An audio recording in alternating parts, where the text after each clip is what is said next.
வணக்கம் நண்பர்களே. 2024 செப்டம்பர் மாத கிரக அமைப்புகளின்படி ரிஷப ராசிக்கான பலன்கள்.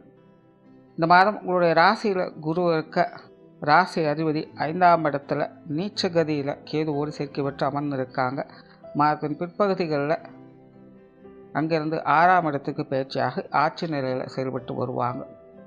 அதனால் ரிஷபராசியை பொறுத்த வரைக்கும் இந்த மாதம் ஒரு கலவையான அமைப்புகளில் இருக்கும். பெரும்பாலான விஷயங்கள் பார்த்திங்கன்னா மந்தமான நிலைகளும் குழப்பமான நிலைகள்லையுமே போய்கிட்டு இருக்கும். எதையுமே பிரிஸ்காக யோசிக்க முடியாது, செயல்படுத்த முடியாது. ஒரு மாதிரியான வெறுப்புகளும் சலிப்புகளும் மனசுக்குள்ளே போய்கிட்டே இருக்கும். ஏதோ ஒரு ஆழ்ந்த சிந்தனைகளுக்குள்ளேயே மூழ்கி இருப்பீங்க. சிலருக்கெல்லாம் பார்த்திங்கன்னா தன்னை சுற்றி என்ன நடக்குது அப்படின்னே தெரியாத மாதிரி சில விஷயங்கள்லாம் போய்கிட்டு இருக்கும். பட் மாதத்தின் பிற்பகுதியில் இது சார்ந்த விஷயங்கள் கொஞ்சம் விடுதலை பெற்று கொஞ்சம் தெளிவான சிந்தனைகளை கிடைக்க பெற்று வருவீங்க.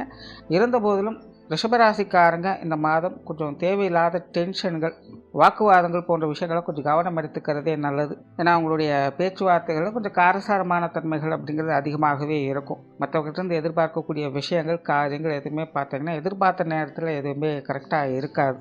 இதனால் மற்றவங்ககிட்ட கொஞ்சம் தேவையில்லாத மனசங்கடங்கள் அப்படிங்கிறது அப்பப்போ வந்துட்டு போகும். ஸோ ரிஷபராசிக்காரங்க பேச்சுவார்த்தைகளை கொஞ்சம் கவனம் எடுத்துக்கங்க.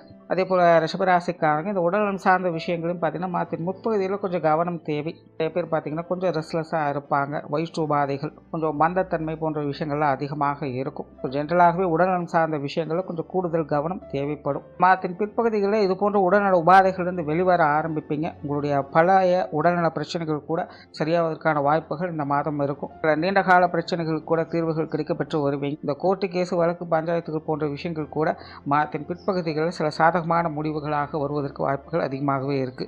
புதிய விஷயங்கள் மற்றும் புதிய காரியங்கள், அளவான ஈடுபாடுகளே இருக்கும். சொத்து சுகங்கள் சார்ந்த விஷயங்களும் கலவையான அமைப்புகளையே பார்த்து வருவீங்க. சமீப காலத்தில் இந்த வீடு வாகன யோகங்கள் அப்படிங்கிறது சிலருக்கு ஏற்பட்டிருக்கலாம்.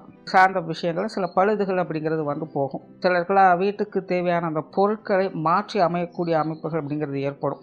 ரொம்ப பொருட்கள்லாம் பழசாயிடுச்சு, இல்லை ப்ராப்ளம் ஆகிடுச்சுன்னு சில விஷயங்கள்லாம் மாற்ற வேண்டியது வரலாம். அதே போல் இந்த பூர்வீக சொத்து சுகங்கள் வகையில் கொஞ்சம் கவனம் தேவை. பொது விஷயங்கள் மற்றும் பொது காரியங்கள் அளவான ஈடுபாடுகளே இருக்கும். ஆன்மீக ரீதியான விஷயங்கள் சாதகமாக இருக்கும். பெரும்பாலும் ரிஷபராசிக்காரங்க இந்த மாதம் பார்த்திங்கன்னா கொஞ்சம் தனிமை விரும்பிகளாக இருப்பாங்க. எல்லாத்தையுமே தனித்து செயல்படணும் அப்படின்னு தான் நினைப்பாங்க. அமைதிக்காகவோ அல்லது ஓய்வுக்காகவோ கொஞ்சம் தனிமையை எதிர்பார்த்து வருவாங்க. சிலர்லாம் பார்த்திங்கன்னா அது சார்ந்த விஷயங்களுக்காக இந்த ஆன்மீக தேடல்களுக்குள்ளே இருப்பாங்க. பொதுவாக இந்த ஆன்மீக ரீதியான விஷயங்கள் கொஞ்சம் சாதகமாகவே இருக்கும். காரியங்கள் மற்றும் செயல்பாடுகள் வகையில் சில வழக்கமான அமைப்புகளை எதிர்பார்க்கலாம். குடும்ப விஷயங்கள், காரியங்கள் இந்த மாதம் முழுவதும் ஒரு கலவையான நிலைகளில் இருக்கும். குடும்பத்துக்குள்ளே பேச்சுவார்த்தைகளை கண்டிப்பாக கவனம் தேவை.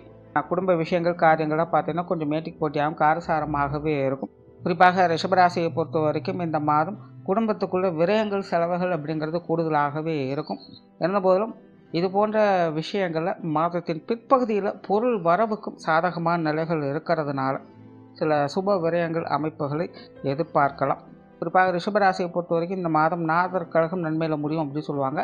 அந்த மாதிரியான நிகழ்வுகளை இந்த மாதம் குடும்ப ரீதியான விஷயங்கள் அதிகமாக எதிர்பார்க்க முடியும். ஸோ குடும்பத்துக்குள்ளே சின்ன சின்ன மனக்கசப்பான விஷயங்கள் அவ்வப்போது வந்து போகும். முடிஞ்ச அளவுக்கு இந்த மாதிரியான விஷயங்கள்லாம் பெரிதுபடுத்தாமல் இருந்தீங்கனாலே சாதகமான அமைப்புகள் அது செயல்படும். பெற்றோர்கள் சார்ந்த விஷயங்கள் இந்த மாதம் அனுசரித்து போகக்கூடிய வகையில் இருக்குது. குறிப்பாக மாதத்தின் முற்பகுதியில் பெற்றோர்கள் வகையில் சில சகாயங்களும் ஆதாயங்களும் எதிர்பார்க்க முடியும்.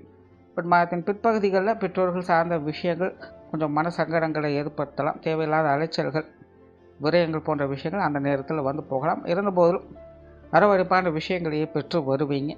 உடன்பிறப்புகள் சம்மந்தப்பட்ட விஷயங்கள் பெரும்பாலும் வழக்கமான நிலைகளிலேயே இருக்கும். கணவன் மனைவி உறவுகள் இந்த மாதம் முழுவதுமே கலவையான நிலைகளிலேயே இருக்கும். பெரும்பாலும் இந்த மாத அமைப்புகள் பார்த்திங்கன்னா கணவன் மனைவி உறவுகள் அப்படிங்கிறது கொஞ்சம் பட்டும்படாமலுமே இருந்துட்டு வரும். குடும்ப ரீதியான விஷயங்கள், காரியங்கள் வகையில் கொஞ்சம் தேவையில்லாத மனஸ்தாபங்கள் அல்லது அலைச்சல்கள், டென்ஷன்கள் போன்ற விஷயங்களால் கணவன் மனைவி உறவுகளுக்குள்ளே சின்ன சின்ன மனஸ்தாபங்கள் அப்படிங்கிறது வந்து போகும். கொஞ்சம் அனுசரித்து போய்க்கிறது நல்லது.